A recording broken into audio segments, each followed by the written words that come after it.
Imagine being the first space tourist and having the means to take a trip to the International Space Station.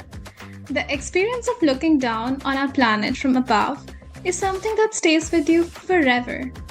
Now, years later, you have the opportunity to do it all over again. While you're imagining all this, the first space tourist is actually planning his retirement vacation around a second trip to space. Space tourism is becoming more accessible to the public, and more companies are getting involved in making this once in a lifetime experience available to everyone. Today, we are going to discuss what it takes to apply for a space tourism trip and the current state of the industry. I am Mukta Goyal, and you are listening to the News Park.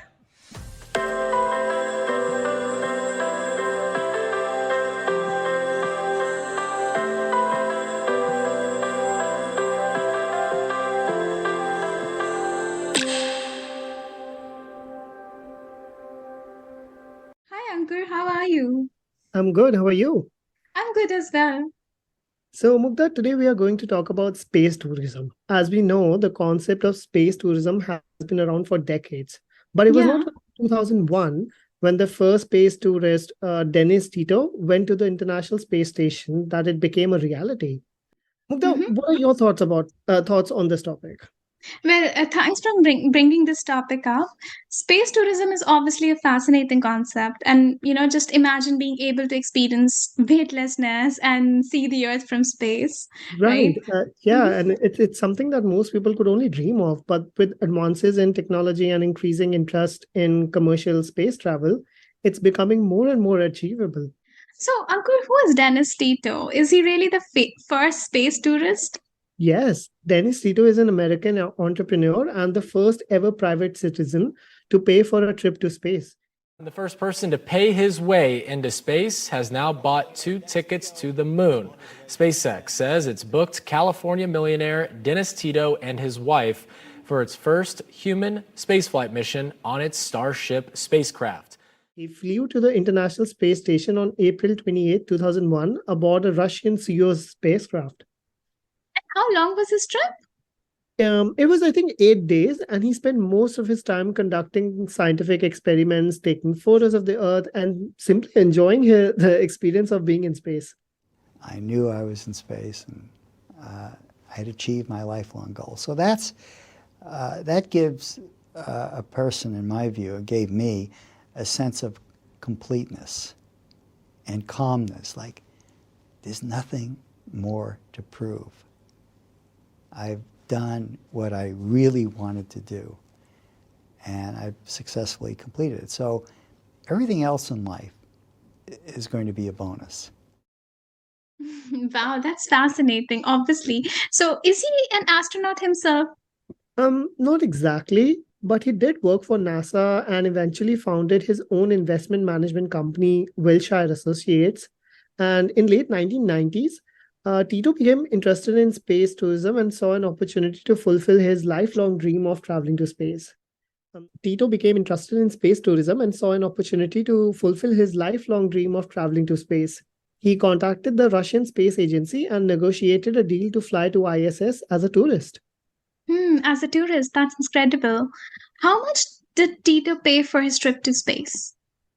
Well, Tito paid around $20 million for his trip to space, and which included training and other related expenses. I know that was a huge sum of money back in 2001, and it made him the first ever private citizen to pay for a trip to space. Yeah, that's a lot. And like, how does that compare to the cost of space tourism today? I mean, today the cost of space tourism has come down significantly, with companies like SpaceX and Blue Origin offering suborbital flights for a fraction of the price. However, it still remains out of reach for most people. Yeah, it's still expensive. So, how old is he now? Um, Tito is 82 years old. Oh, just 82. Yeah. And he plans to fly back to space? Yes, and Elon Musk's SpaceX has signed him up for a Starship flight around the moon. Starship is still being developed at the company's facilities in South Texas and is awaiting approval from federal regulators. In 2001, Tito became the first privately funded space tourist to fly to the ISS. As currently planned, the Titos will join 10 other passengers still to be signed up for the week-long mission. Wow, this man is having the time of his life. Yeah, exactly. I mean, he's retired and obviously with a lot of money and also a beautiful wife. Oh, is he going with his wife? Yes, he is. So much is happening around space tourism. Yeah, and you know what, Mugdha? Zero G has already started organizing musical concerts in space.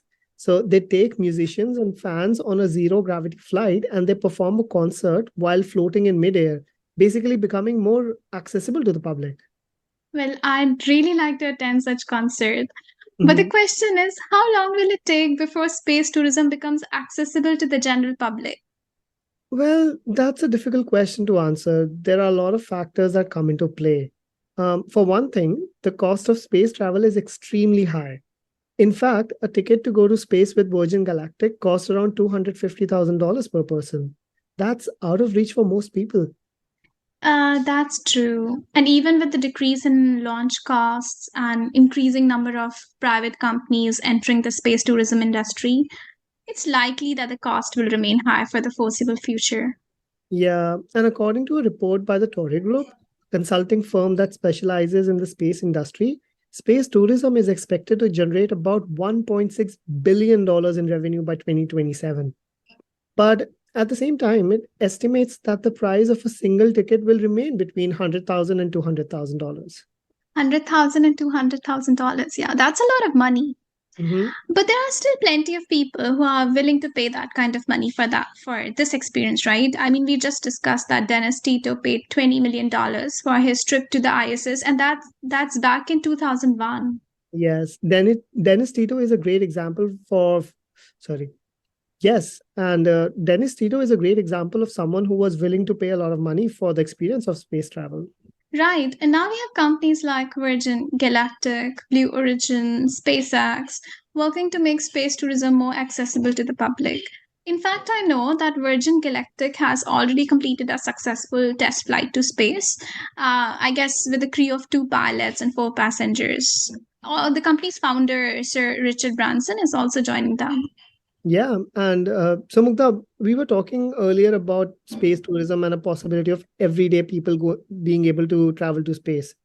But what about Elon Musk? Oh, yes, yes, yes. I was thinking the same. Do you think Elon Musk has any plans to go to space himself? Well, it's an interesting question. Elon Musk has certainly shown a lot of interest in space travel and exploration. But as far as I know, he hasn't announced any plans to travel to space himself. Yeah, even I haven't heard of any, but he has expressed his desire to eventually travel to Mars, which is obviously, a much more ambitious goal than just going there to orbit. Right. And I think part of the reason Musk is so focused on Mars is because he sees it as a way to ensure the survival of the human race in the event of a catastrophe on Earth. But as far as traveling to spaces in the near future, it's hard to say. But do you still think that there's a chance he'll actually make the trip? I mean, he's certainly got the resources and the ambition to do it. Like, if not him, then who? Yeah, exactly. But it's definitely a possibility. But I think it depends on a lot of factors. For one thing, SpaceX is currently focused on developing its technology and infrastructure to support more frequent and affordable space travel. So Right. Musk may want to wait until those systems are in place before, making a trip himself. Absolutely. I mean, that's a good point. And of course, there are also, safety considerations to take into account.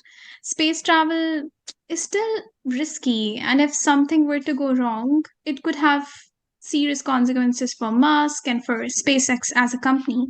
Yeah, and we have to remember that Musk doesn't only head SpaceX, he has other companies as well, right? Like Twitter, Yeah. Boring Company, and stuff. So there's a lot of money riding on Musk. But at the same time, Musk is known for taking risk and pushing boundaries. So it wouldn't be a surprise if he eventually does make the trip. Well, yeah, for sure. Thank you so much, Anku, for discussing this topic. Sure. Thank you so much, Mukta. As we conclude this discussion on space tourism, it's hard not to be excited about the possibilities that lie ahead. With more and more companies investing in space tourism, it's only a matter of time before it becomes a routine part of our lives. Who knows what we might discover while traveling in space? Perhaps new technologies, resources, or even forms of life that we never knew existed. The potential is limitless. It's up to us to explore and push the boundaries of what we can achieve as a species. So let's keep dreaming, keep exploring, and keep reaching for the stars. Thank you.